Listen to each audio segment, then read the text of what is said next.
live on Twitch. And I think YouTube. YouTube?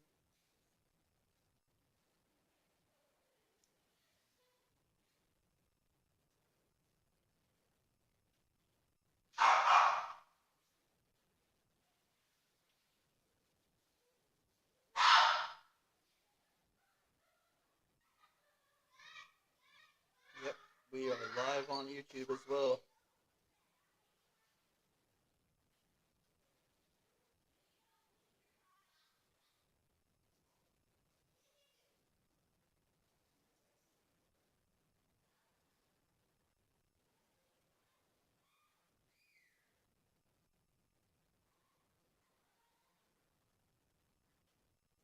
Here.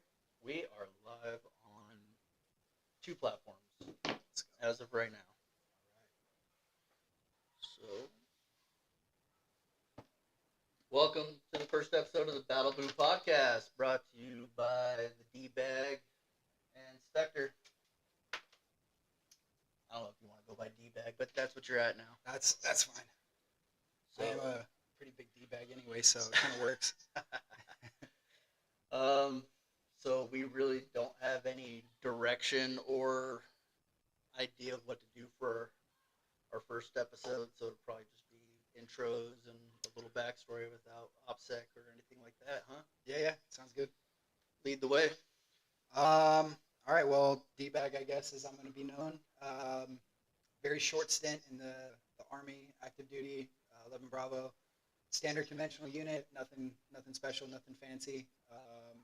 Spent all of my time on active duty as a Bradley crew member. Hence the 25 here, big girl. Started as a driver, became a gunner, ended up being my PL's gunner. Kind of crushed it a little bit. Ended up setting division record for Top Gun while I was in Bulgaria just recently. I think that was in November.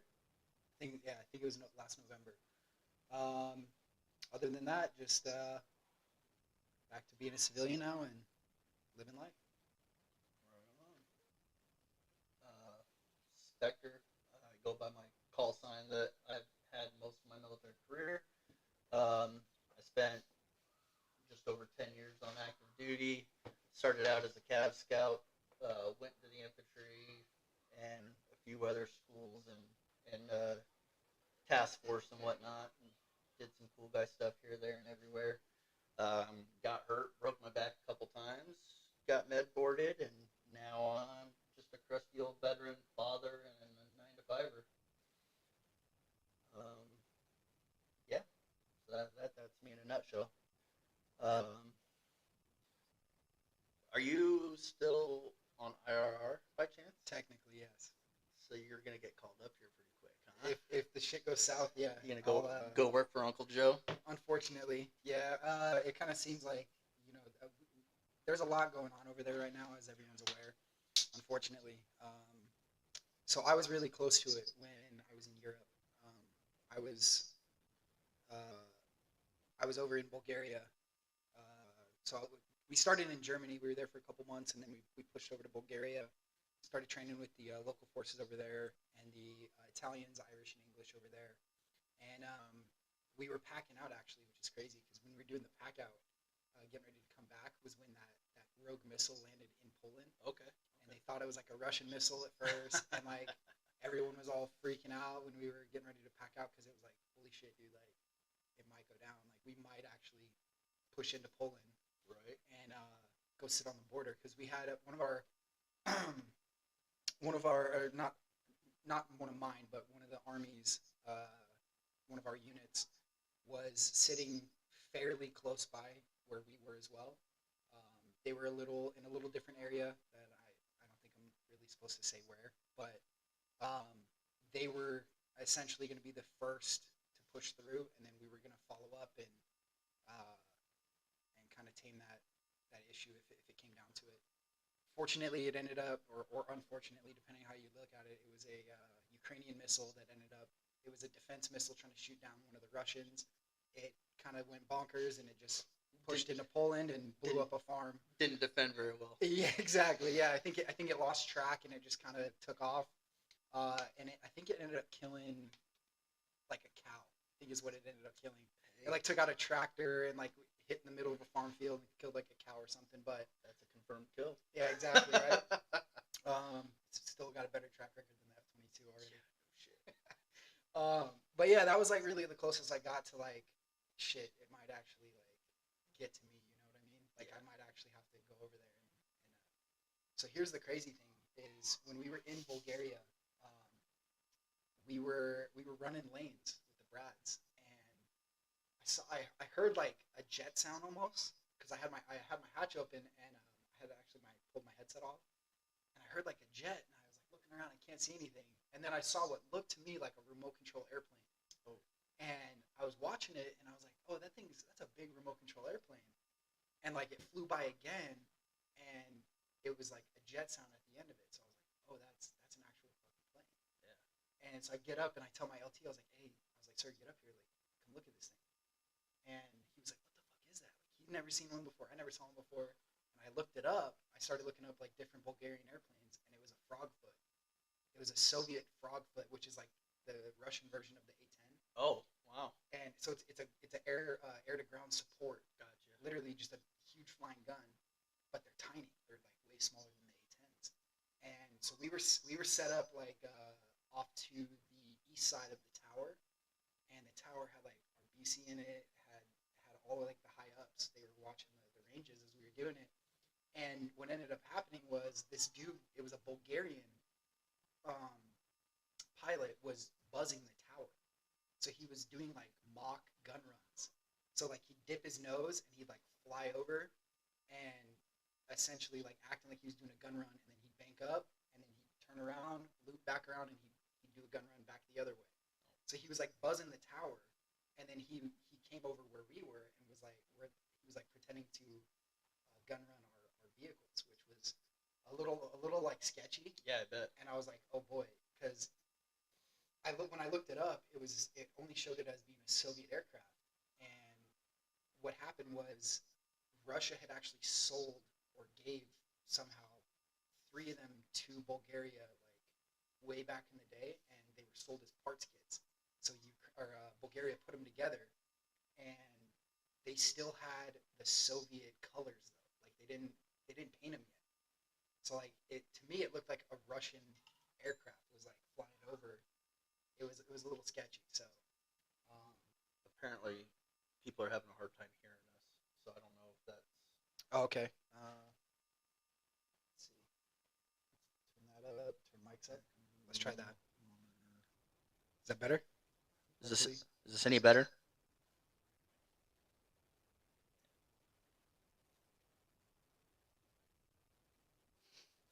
My wife is watching us, and Oh, hell yeah. she said she has the TV up to 40 and can't hear anything we're saying. Oh, well, it might help if So- we put the mics a little closer to our mouths too. Ah. I was just trying to keep the echo down. I think we turned it all the way down, but Is it echoing? I think it's echoing back through the feed. it's probably through your laptop, yeah. Yeah, let me turn. There. How's that? Turn the echo off. Sounds better. I think. She said it's better, but we need to talk more into the mics. Yeah, I think that'll help a lot.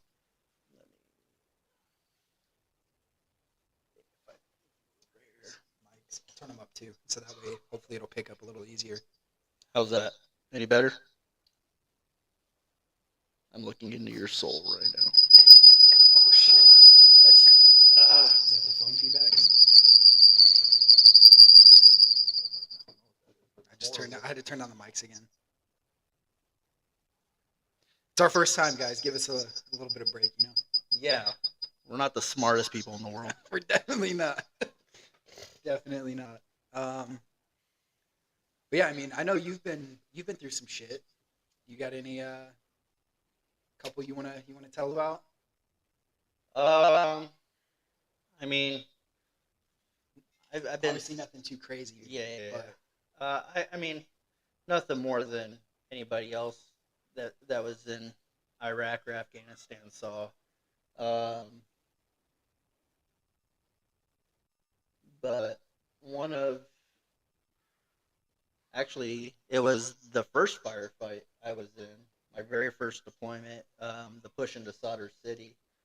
Um, I was on the 50 on a RG-33, That's this guy right there. and I think I was only in country for maybe 4 days, and we're doing one of our first patrols through Solder City, and an RPG came and just skipped across the hood of our RG and just kept going. Holy shit. And That'll pucker it up. yeah, you're telling me. Um, I'm an E3 at the time, so I don't know what's what. My LT is like contact 9 o'clock, and my team sergeant's in the back, and he's like, "No, dickhead, that came from 3 o'clock. You're looking at the smoke trail." So I spun to 3 and just opened up on the 50. Um, the other trucks came up, and we did the whole sport by fire thing and blah blah blah. There's probably like 15, 20 minutes goes by, and ceasefire was called because we weren't taking anything else in, and we went to go do the battle damage assessment, and come to find out it was like 15 to 20 kids. Holy shit. Yeah, it was. There was AKs and RPGs and rocket tubes all over the place, so we knew we were definitely being engaged by them. But just the fact that it was kids, so, and we never found out if they did it on their own or if they were being forced to do it because there was no adults in the area. Well, that's really common. Yeah. I know it was going on a lot, especially like in like the kind of like the middle part of Iraq and Afghanistan, like from like '08 to like 2014. From what I was being told, was like they knew that we were very hesitant to fire on like women and children. Obviously, were our rules of engagement, so they would force them either by like holding their parents hostage, or pretty much telling them like, if you don't do what we ask you to do, we're just gonna kill you and your whole family regardless. So yeah, I mean, it's shitty. Like I had a squad leader that was going through the same thing. He was telling me about he was within 50 meters of a small child. I mean, 10 to 13 years old. Yeah. And he picked up an AK off the ground and pointed it at their general direction. So he had to fire on him. Yeah, it's fucked, man. It really is. One of the biggest TTPs that was going on at the time was the JS Almaty was ordering like airsoft style AKs and handing them out to kids to see how we would react. And the kids picked up on, hey, these aren't real guns, so I'm going to do what they told me to do, but it's going to be like bare minimum. Like Private Snuffy, you tell him to sweep, and he just kind of goes, ugh, and then disappears. Right. These kids they'd point it at us, drop it, and go, no, no, no, no, and being educated in small arms and stuff like that, we picked up that it was not real guns right away, just because you can tell the difference between a metal receiver and plastic. Yeah. Which means you have to get pretty close. I mean, like they were right up on our trucks as we were driving through the city. That's so fucked, man. Like they just have zero morals. Oh you yeah. know what I mean? Like, yeah, they don't care. So I mean, I get like we're technically, if you want to look at it from their perspective, like we were the invading force, right? And they're like defending their homeland, whatever it is. But God forbid, like something like that ever happened in the United States. Like the last people I would ever go to try to put like in the front would be children. Oh You know what I mean? Like that's well, that just shows the difference in the moral standards. yeah, that's what I mean. Like they have zero morals. Yeah. Zero. And it's not their kids, so it's even worse. Like, Yeah. they could give two shits. Exactly. So, but there was one time in Afghanistan though, I got hit in the head with a rock from a kid. I was up in the turret, and this kid was just throwing rocks, so I pulled a pen flare out, and I didn't mean to hit the kid in the chest. I just wanted to pop it off and scare the hell out of him. Well, I don't know if you've ever messed with pen flares. They don't fly the straightest. No, you don't know where the fuck they're going. Because they're generally supposed to just go up. Right. not towards someone. The ones we had modified triggers, so you can kind of hold it like a arrow release for like a bow and arrow. Yeah. and I clacked it off, and it did a spiral and hit the kid dead center in the chest. Oh my god. So we had to stop our convoy and help the kid out. Luckily, nothing too bad. Good. It was just a little bit of burn, and we gave him a new shirt, but that was about it. Yeah. I mean, it's crazy to see the difference between like how children are here versus like over there. Because like my stepdad, he's from that part of the world. He's from Pakistan, so Right. he was telling me about like how they're growing up. And, Your like, your mic is low. Sorry. mine's low. Yeah. I It's don't probably know. because I'm not talking directly into it. It might be the sock too. Let me take the condom. See if that's a little better. But yeah, like he was telling me, like over there, it's a very simple life. Um, they, I don't even know how to describe it. Like the big thing for them was like flying kites over there. So like they did like competitive like kite flying. Oh yeah. As crazy as that sounds, like, That's that was big the in thing. Afghanistan too. Yeah, so like they'll embed like glass shards into the string To cut the other kites. to up. cut Yep. them, and that's how you know like who's king shit of fuck mountain over there is, Yeah. is whoever is cutting everyone's kite, and that was what my dad was known for. He was known for cutting all the neighborhood kids' kites, and like that's their big thing. But then like you'll like walk out of your house and like go down the street and you'll just see dudes walking around like with shouldered AKs. It's just normal, and you'll walk to like the bazaars and like the shops and stuff, and you can find like Pakistani made 1911s. Like dudes are Oh, yeah. making them in their front rooms. You know Oh, what yeah. I mean? Like those AKs, like RPGs, like the shit's just everywhere. Like like actual military weaponry is just so common. Like it's not like here where we're regulated to semi-auto. Like God forbid you have even a rifle. Yeah. Like they want to take that away from us. Over there, Good these dudes got fucking RPGs and RPKs and shit that you can Yeah. just go buy. Like God bless the black market. yeah, right? Like fuck, man. He was telling me he saw like tow missiles, Oh wow. like that type of shit. Like they had like full on like missiles that you could buy. Like if you had enough rupees, you could buy them. Like It's- Zelda rupees. Yeah, right, dude. It's crazy. He was looking at a piece of land to build a house on out there, like just to do it, and I forgot what the conversion was, but in US, it's gonna cost like $100 grand to build like a 5,000 square foot house on like 6 acres of land. Holy crap. Yeah, it's no joke. Moving to Pakistan. I don't know about that, but Bro, so one of my deployments to Afghanistan, we had an attachment. I forgot what unit this chick was from, but her whole sole purpose in life, she carried like close to $1 million US in a backpack. Jesus Christ. And whenever we would go into a compound, a village, a fucking orchard, whatever, if there was something jacked up because of us, not Mhm. us directly, but the U.S., Yeah, she Started would she dishing would it give out. them money, and like Yeah. her whole job was to like rebuild infrastructure with this money. I was like, man, if I was in charge of that backpack would never got saw again. dude, it's crazy. Like, there's that movie.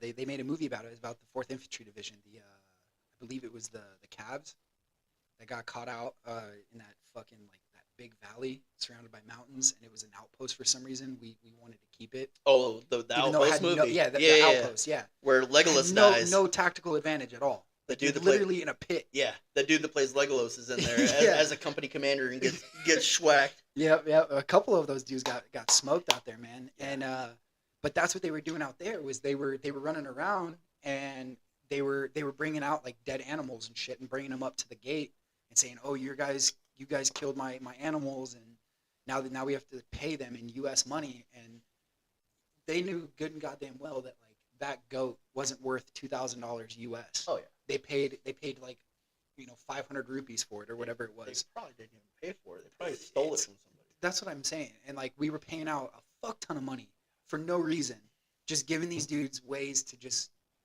one make their own lives better, which I get. Like, hey, dude, I'm not gonna knock your hustle, but two, they could go around now and then buy all of those military surplus weapons that are on the black market out there and give them to the fucking Taliban to use against us. So like, You seen that meme that the Taliban is donating all of our military shit to the Ukraine that we left? yeah, I did see that one. They were like, Dude, "Oh, it's you're they got so much shit out of that deal, dude. They really hit it big. They were like, "Oh, the enemy of our enemy is our friend. So in your fight against Russia, we'll give you Bagram Airfield and all this military equipment. It's all the fucking MRAPs and shit we left over there." Yeah, dude, we left so much shit out there. Like that pullout was so weird. It made no sense for us to just pull out like that. The U.S. has no pullout game whatsoever. Not zero.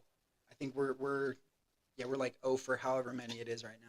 Oh yeah, I think we're 1 Dude, for like, however many, because I think we spend so much fucking time out there, dude, and like we built up so much shit.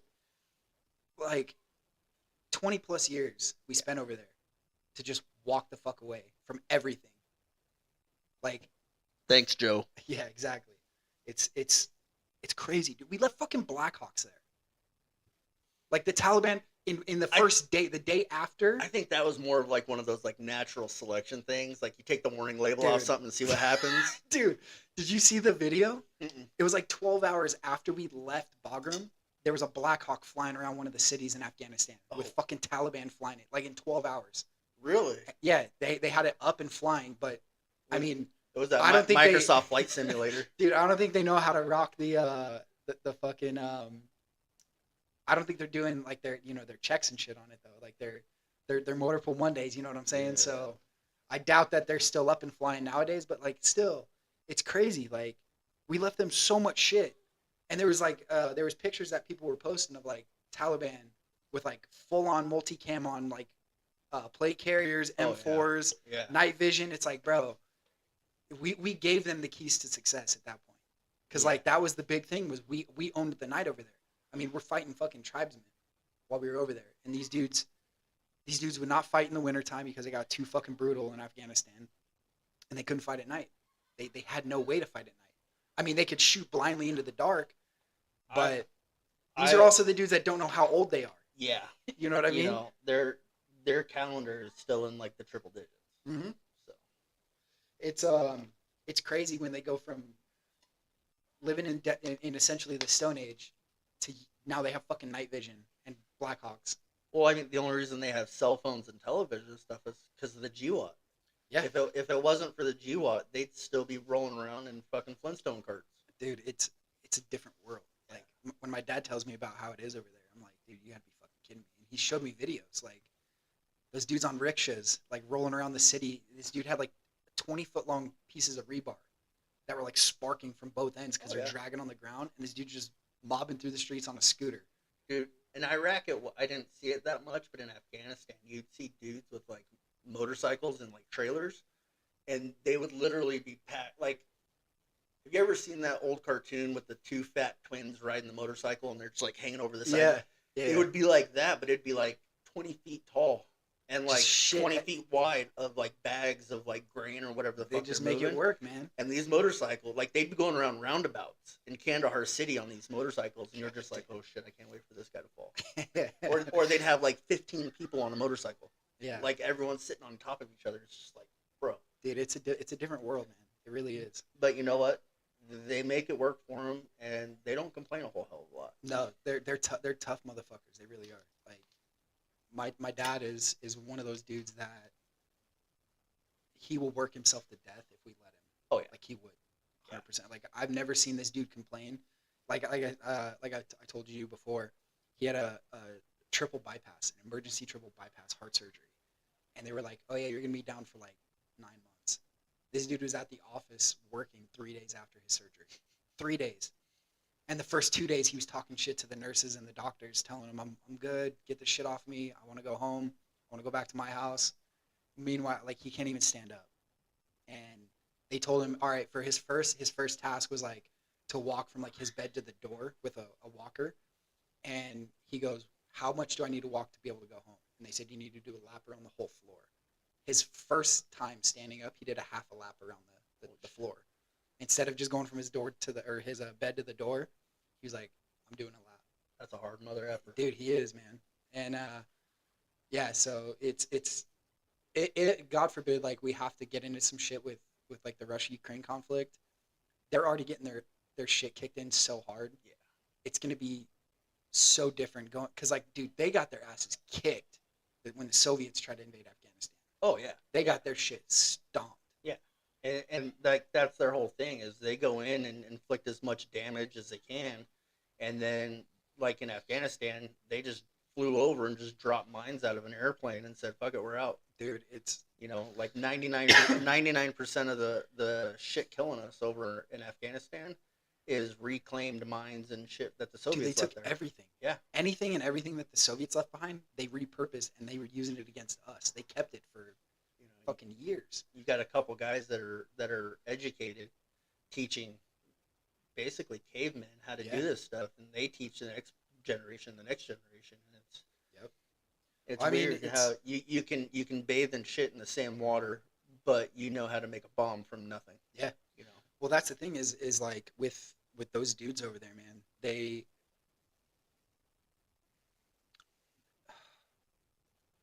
what is the word I'm looking for? They're so hard in their beliefs. Oh, Like those are the most dedicated people I think on this planet. Oh, When it comes to easy. what they believe in, Easy. they'll literally blow themselves up for what they believe in. Yeah, easy. I don't know any Christian that will do that for their God. Not since like the 1500s. You know what I mean? Yeah. Like they're a different breed, bro. They Yeah. really are. Yeah. And But you know, like that also, you can also compare that to like the combat arms side of the military, though. oh yeah, We're so indoctrinated to be with the guys to our left and right that even if offline me and you hate each other and we're throwing punches at each other every chance we get, when we get in this shit, the only thing that matters is me and you. Yep. You know, and that's the same mentality they have. Yeah. I mean, it's like you hit it on the head with that. Like, it's literally from day one. It's you're never gonna do anything in your military career by yourself. Yeah. Like battle buddies, your battle boo Yeah. is number one. Like you have someone with you at all times. They're gonna shit with you, piss with you, suck with you, run with you, ruck with you, everything. Like you do everything as a team. Get the shit smoked out of you together. Yes, that's the thing. So, if you don't know what the term battle boo means, it means a couple different things. It could be, you know, your deployment boyfriend or girlfriend, whatever you're into, or it could just be your best friend or your battle buddy that you know you spend your entire military career with. So, excuse me, I guess Dylan is whatever. So, we've been around each other a long time now, and we've been friends for a while, and that's where the term battle boo comes from. Yep. It was one of those things when we were talking about starting the podcast. We were trying to come up with a name, and I was like, "Dude, Battle Boo, Yeah. Battle Boos, it works. It's perfect." And I had one. Shout out to my boy Schlochter. That was my dude from day one when I showed up at Fort Carson. Literally, man, I couldn't get rid of this fucking guy. We were stuck together. We were drivers together, and then we were gunners together, and then now he's at Fort Stewart. Ugh. He's he went over to Stewart, and he's still doing his thing over there. I think he's eligible. Schlock, you better picked up your P status for 6, dickhead. But he was trying to get his P status before he rolled over there, and they leadership kind of screwed him over on that from what he was telling me. So they didn't let him get his P status before he went. But I'm going to say this right now. If you're in a leadership position in the military, I don't care what branch you're in, and you're not looking out for your soldiers and helping them in their careers, regardless of whether they're PCSing or whatever, then you're a piece of shit of a leader. Dude, here's the crazy thing though. The same leadership knew I was ETSing, and I had like 6 months left, and they were like, "You're picking up 5 before you get out." I was like, "There's no point. Like, save my slot for someone else." Yeah. That's gonna like re-enlist someone that's that is gonna continue on in the military, and they're like, no. Like they let me get away with it the first time before we did our rotation. They were like, "Hey, you need to prepare for this board," and I was like, "Sorry, is there any way like you can send someone that's gonna stay in?" Because I knew I was gonna get out. Did you extend for that deployment? No. So that was normal time. That was in my time Okay. frame, yeah. So technically, I would be getting out. Yeah, I would have been getting out like 3 weeks ago. Oh, okay, but you took the stuff terminal leave happened and with my everything. dad, yeah, and then terminal leave and all that. So, um, the first time they were like, "Hey, yeah, like that's fine." Like they sent someone that was going to reenlist and took my slot at BLC. Then when we were in Germany, it kind of like there was like whispers like, "Hey, you might be going to a board coming up or whatever," and I was like, "Hey, no, like I kind of swept it under the rug. Like I'm just like give it to someone that's going to reenlist, someone that's going to actually put it to use." Then in Bulgaria, my new PSG, cool ass fucking dude, he was like, pretty much get fucked. You're going to the board. I was like, damn. All right. That's a good leader right there. He was awesome, man. Like I got super blessed with both of my platoon sergeants that I had the chance to work with at that unit. Um, both of them still in right now. I don't know where my original platoon sergeant was, but my platoon sergeant that I had when I was getting out, he's still at my unit. He's still there as a platoon sergeant. Dude did drill. He was with SFAB, deployed with them, like fucking legit. And he was the one that was like, yeah, get fucked. You're going to the board. I was like, all right. Funny story about SFAB. I actually have a deployment as an SFAB before it was a specialized unit. Oh really? Yeah, it was still in like the testing, like let's see if this will actually work out kind of thing. Yeah, yeah. And it only lasted half of that year, Okay. for me at least. Our whole purpose was to help the ODA team that was on the ground there Mm-hmm. train the Afghan army and the Afghan National Guard, Afghan police to do their job better. Right. And after about 6 months, or maybe a little less than that, they decided that they were going to stand up an official SFAB unit. Oh, dope. So Was this at Carson as well yeah, when you were still there? yeah. So we, my team and the ODA team we were attached to, bounced and went and did our thing, Mm-hmm. and these guys got handed off. Like there was no right seat ride, there was no like battlefield handoff. It was just like, hey guys, deuces. Oh shit. These are your new people. Adios. Just got kind of dumped on you. Yeah. Yeah. And I don't know how it turned out for them, but Mhm. now SFAB being as big as it is, I'm assuming it was successful. Yeah, I mean, SFAB is still regarded as like a, like they're legit. Yeah. Like, they were over in Bulgaria with us when we were there, and they did a couple like commo classes. Like Mhm. they did like a couple like radio classes and stuff for a few of us, and they were solid. I mean, they were always with the locals. Like they were always with the Bulgarian military. Like I don't know like fully what they were doing because they were kind of like separated from us, but they were out there. A couple of those dudes. There was a couple combat controllers from the Air Mhm. Force were there. They were Shout out to the JTACs. Love you guys. yeah, those dudes were they were so you kind of like always saw them around the installation, but never saw them like when they were out. Yeah. But then like they'd disappear for like a week or 2, Mhm. and then they'd come back. But yeah, high speed dudes rolling around and all their cry cool guy shit. Oh yeah. And Those dudes' budget beards, was like ridiculous. there was a big fucking Nordic dude there, like a big fucking dude. And he had this huge like blonde beard, like longer than mine is now.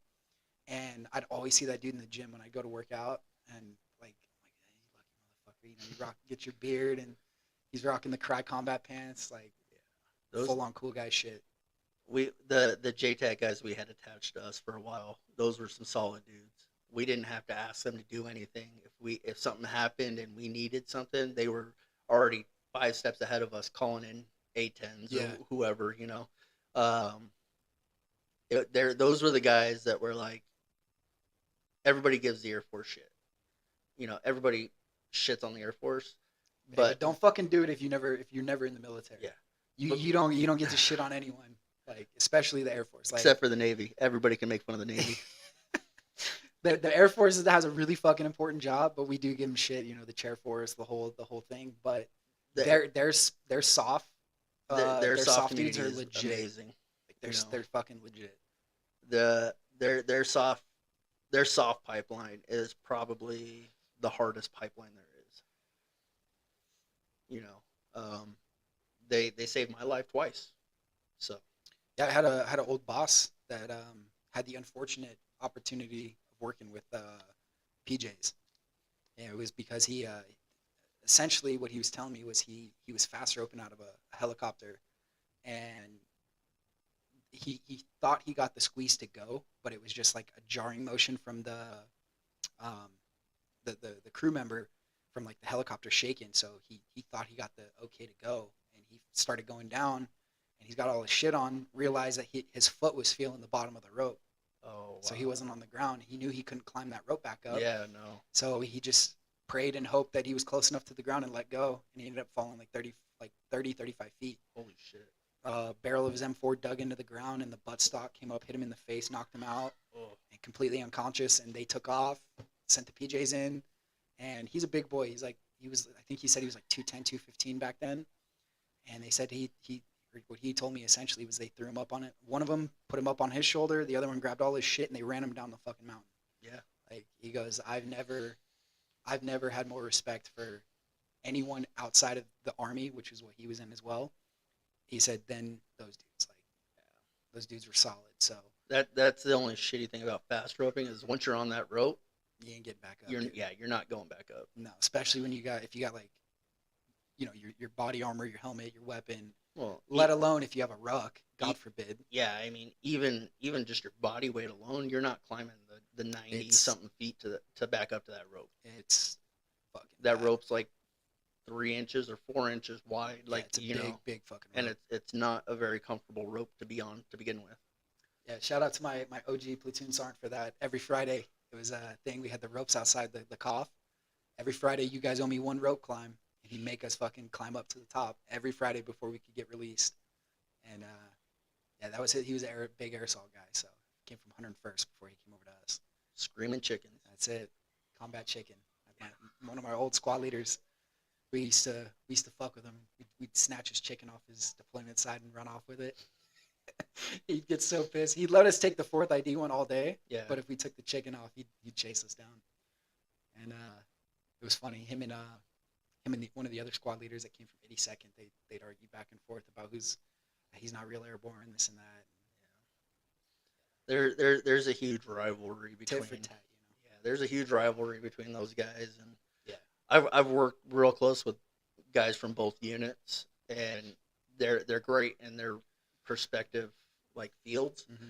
but 82nd is a whole nother beast. Well, I mean, it's in my opinion, they're the most high speed conventional unit that Oh Army yeah, has, yeah, like hands down. absolutely. You know, I never went to air assault school because the guys that I knew that went said it was nothing more than learning how to do sling loads and like stupid stuff like that. So I had no desire to go. I did do fast rope training just because I had to out of necessity, Mhm. but that was as far as it went for me. Yeah. And I don't like it. Essentially what my squad leader told me was, he said air assault school is literally just like a 10-day fuck down session. Yeah. Like they smoke you. You're doing calculations, sling loads, obviously a lot of fast roping, that kind of stuff, and then you're done. From what I've heard, the one like the biggest thing you learn from air assault school is don't touch the bottom of the helicopter Yeah. because that He- thing he will blow you apart. did make a big deal about that. Like we were, I think it was Germany. No, it was in Colorado. We were doing a field training exercise out in the field, and they had a couple dudes, like you'd see the big Chinook fly over, and it got like real close to the ground, started hovering, and he was like, "Oh yeah, they're doing sling loads over there." And so I started watching them, and you'd see him like run up underneath it. They'd hook up the big hook, and then Chinook would lift off and take off, and carrying some big ass box. I don't know what was in it, but I think they were just practicing, doing their sling load stuff. So We had my first deployment to Afghanistan, we got weekly sling loads into the top of our OP, and we had a couple guys that were air assault qualified, and those guys were they handled getting all the stuff in that you guys needed. and the crazy thing about it is it wasn't always American pilots. It was just whoever had the time to fly to drop Shit. off our sling loads. I think it was the Slovakians or the Polish. One of those pilots, those dudes know what they're doing.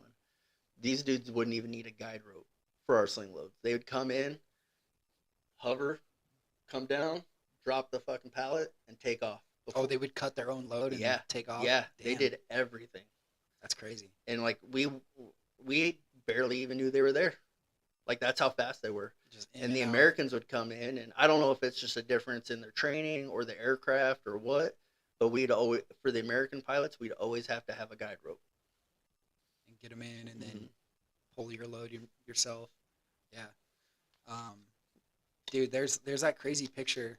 I'm sure you've seen it. Back in I think it was in Kandahar. It was a Chinook pilot from 160th that literally parked the ass end of a Chinook on top of one of those mud huts. Oh yeah, Like with the ramp. Yeah. And just held it there. And these dudes were able to get in like Mhm. in the back of the Chinook.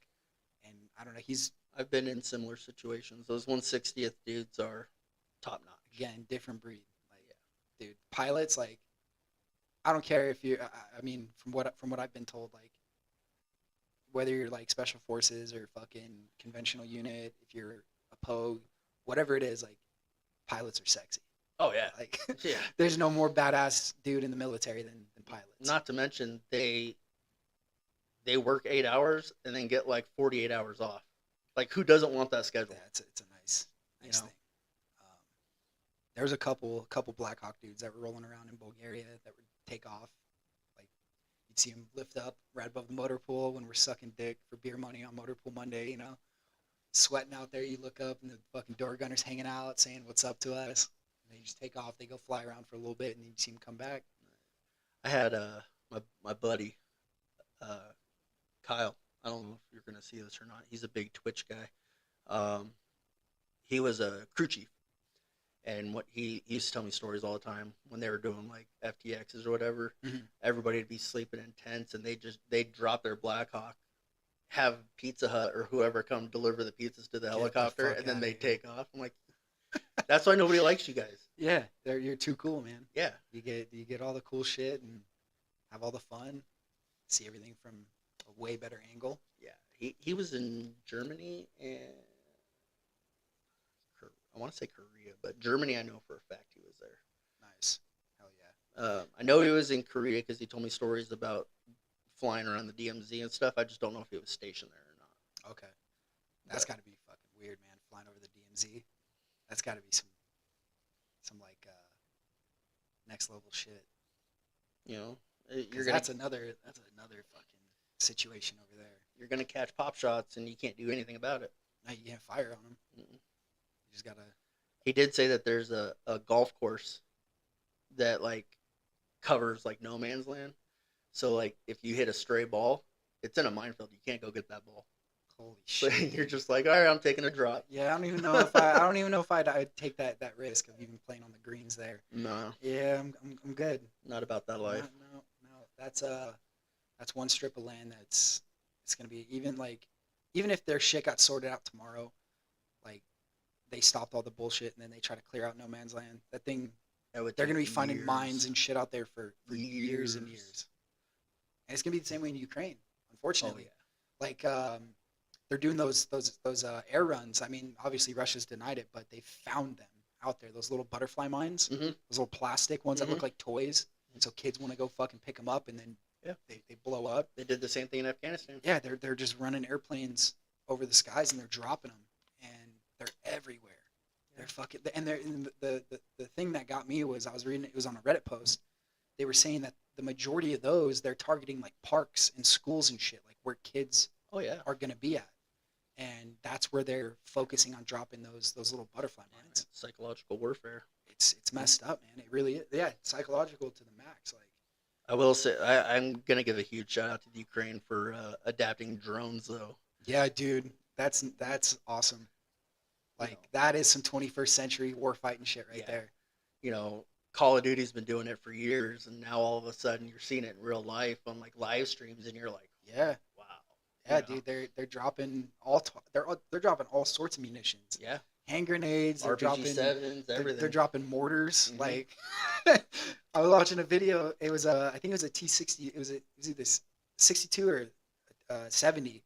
They had a tank out there though in the middle, like not in the middle. It was like in a wood line, but it was like in a cutout.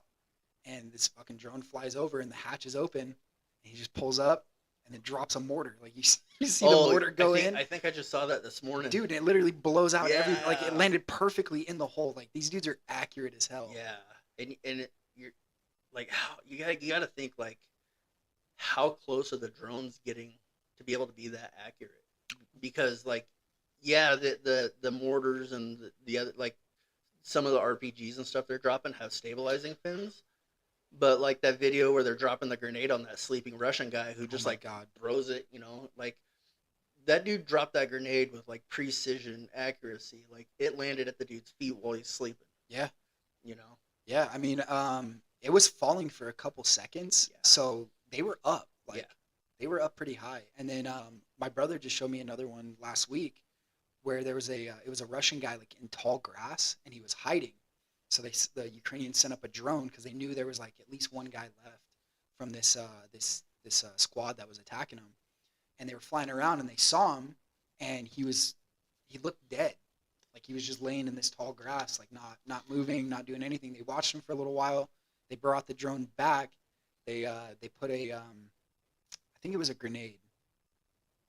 It might have been a hand grenade. They did some kind of explosive though. They put it on this drone and they flew it back up above him, and they dropped it. And when I tell you it landed a foot away from his head, like perfect, boom. And as soon as it hit the ground, like once the dust settled, there was a fucking crater.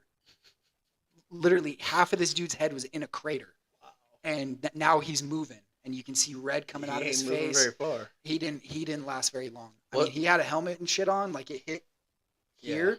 but all that frag got kicked up into his neck and his face, like he was done for. Well, did you see the video? It was like an APC of some kind, and they dropped munitions. It was like a actual like mortar attack. I think I don't think it was drones, but these dudes ran out of the APC, and as the APC is getting ready to close the back hatch, the rounds go off, and this I'm pretty sure he was a Russian medic. His leg is like 90 degrees the opposite direction, and he's shit. crawling, and you just see like the trail of blood, and like the other guys run out and try to get him, and then the APC just goes Just gone. yeah, Jesus, dude. like that's a whole nother beast over there. Oh yeah. And the crappiest thing about it is if we do get involved, America hasn't been involved in trench warfare in 100 years, Yeah, almost 100 years. World War II. Yeah, I mean, that was really like the last heavy trench warfare. yeah, so all those battle drills and crap that everybody makes fun of are gonna come into. Well, that was our bread and butter Was it? at my unit. Yeah, was trench. So like taking and securing trenches. Like battle drill 4 or something. Our dismounts rehearsed like everything, and then we would pull up. We'd do our thing that we had to do, and our whole goal was to get our dismounts into that trench so that they could secure it. So like that, and like Battle Drill 6 was like really our Battle drill our 5, two yeah. our two heaviest rehearsed battle drills. Like that was our bread and butter. Like majority of our field exercises that we did was assaulting and taking trenches. Like that was our thing. Just goes to show what like when you're in the military, like how little like at your level, like how little you know what's going on. Mm. But the people that are upstairs passing down, hey, this is what your guys need to work on. Yeah. What like they know 10 years in advance what's gonna happen. Yeah, you know? it's crazy. Like there's a lot of units that kind of have like a bread and butter thing that like they rehearse one or two battle drills more than anything else. It was And yeah, like 82nd, it's like battle drill 6 and like 1 alpha. yeah, it'd be like battle drill 1 alpha more than likely would be like their thing. Yeah. Like that's what they do. They hit hard, they hit fast, and I mean they're essentially Rangers light. Yeah. Is what they do. Like Yeah. they're on Humvees, they're fucking flying in somewhere. Well, ever since the battalions got switched to direct action units, 82nd has had to turn into like that battlefield seizure, react to ambush and all that. So Yeah. big shout out to all those guys. Definitely. Yeah, it's cool to see like but I guess that's where it comes in, like where they determine like what unit is going to go where and what unit's going to kind of like hold a certain position or do that kind of thing. So I would imagine if the unit I was a part of got called up to go over there, it would be like a trench heavy area where What brigade were you? third, Third. Okay. yeah, third brigade. It'd be probably a lot of heavily wooded area with like trenches in it because we know how to fight from like our vehicles, Yeah. like how to camo them up, how to hide and deflate, Yeah. and then our dismounts know how to fight in trenches, how to fight into trenches, taking them, that whole thing. I hate gunnery. Gunnery was that was our Super Bowl, man. That was what we looked forward to, and the worst 10 days of ah, your life. dude. So the one before the one we did in Europe, or was it that? No, it was my first gunnery actually. I think when I got to the unit, I think it was my first one. We did platoon live fire, company live fire, and gunnery all rolled into one, without going back home. Rough, So it dude. was brutal. Yeah, and it was January. Oh. No, November. It was November Oh. in Colorado, so it was freezing. Yeah, Dude, it sucked. Oh. Yeah, there's like I remember the lane we did too. It was this one range that's like you have to go down this huge like steep hill to get into it, and so like going down into it, I was driving at the time. Like I remember I was on the brakes, like standing on them, going down this hill, and the whole track was just sliding down this hill. It was so sketchy. When we tried to leave at the end of gunnery when it was finally over, like the first track tried to go up and started slipping and just slid right down the hill, and they were like, yeah, no, we're going the long way, and we had to go like another hour to get like from the back end of the range, loop around, Mhm. and then slowly take the slow grade up to the Mhm. trail we needed. So it was brutal. Colorado is When you were at Carson, did you guys ever go to Fob X-Ray where they have the mock embassy? no. It's like a 4-story embassy type setup. I think there's like 100-something rooms, and then a basement with a tunnel system that goes to where your rally points and stuff are. No, I think we've driven by it a few times. Because I remember seeing like a couple buildings like way out in the distance, like a good sized building. Yeah. But we never hit those only because we were like the Bradley unit, so we were always out in the big open ranges, doing those. And again, there was always the ranges that we would focus on going to for like our field training exercises or gunnery, whatever, were ranges that were heavy with like trenches. Like again, taking trenches, we drop off the dismounts for like platoon or company live fire. We'd pull up, do our thing on the way there, and then we'd pull up. Dismounts would get out, they'd do their thing, and then we'd set up for like a follow-on mission. So like we'd get into our defensive fighting position, dismounts would do the same, and then as like a platoon or company, we'd fight from there. Gotcha. And repel the next wave of attack. I had well, I was at Carson for a minute, but I had just got back to Carson from a school that I was at, and we'll just say the unit was there at that Fob X-Ray or whatever it's called, Mhm. and they tasked us to be their Op 4. Oh shit. When I tell you that I've never seen 5 guys clear a tunnel system in a building so fast in my life, like I didn't even have time to pick my radio up and say, "Hey, they're here." Like that's how fast Holy they went shit. from the tunnels to the top and the top to the tunnels. The dudes that are in the unit It's are amazing. animals. And looking at them, you would have never expected them That's what I to hear. be who they are. I hear it's always the dudes that you never expect. It wasn't like in the ODAs where you had guys that were bodybuilders and then you had guys that were like long distance like ultra marathon runners. Yeah. These dudes were just like your run of the mill like dad bod looking dudes. And when I say they do their job to a standard that's unbelievable, Just efficient. Yeah. Yeah. And that's No- what they say. They say there's no wasted movement. they don't do anything special. They just do the basics very, very well. Oh yeah. Very, very well. I mean, So- we spent, I think we spent like 5 or 6 days out there, Mhm. and the things that we picked up from them, from not only being against them, but during the off time that they would walk us through, Yeah.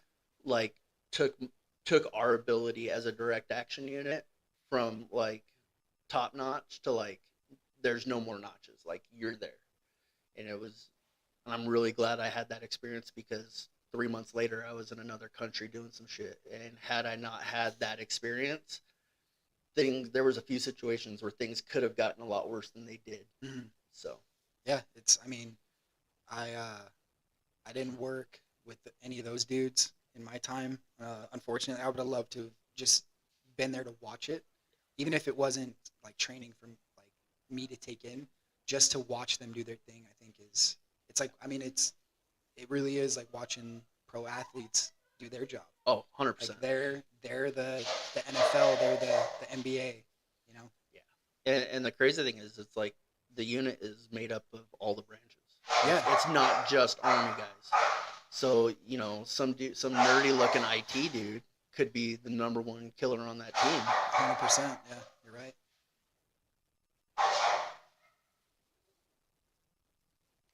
Will you bring me a drink? What type? One of those. Is it in his fridge? Mhm. Yeah, I'm gonna grab one myself. Bring two.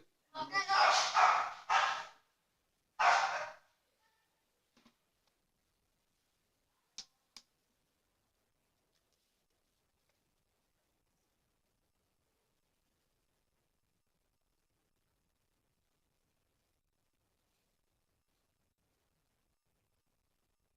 I'm just gonna awkwardly stare at the camera until I'm no longer by myself.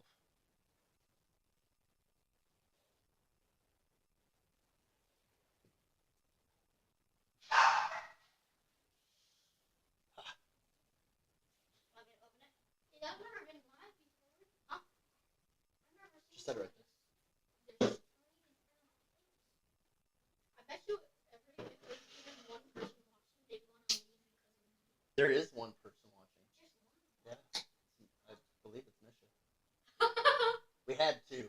I don't know who the other person was, but now we're back to one. So no, oh, because the camera's like that. No, can you see? Is it the username? not on here. Are you on Twitch? No, this is a pro. In case you guys are wondering, the kids are here and are asking questions. This is called SoundLab. It's like a pre-app to wherever you're streaming to. Just be careful with the table, guys, because this one will fall. Is this like a hangout here for everyone? You're gonna mess up the camera if you do that. So Can they comment? they can chat in here if they have the ability to, but Does Naga have any comment? no, they're watching it on TV. Yeah. All right, little ones, out. Okay.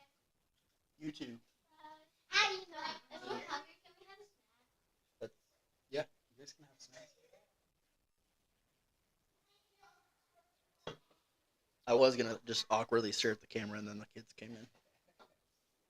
Yeah, we're shooting it in my house because you know, We're poor and we can't afford a studio. that too. Yeah, that's the And main reason. it's our first episode, so Yeah, but because we're both dads, we got kids and dogs, as you can hear.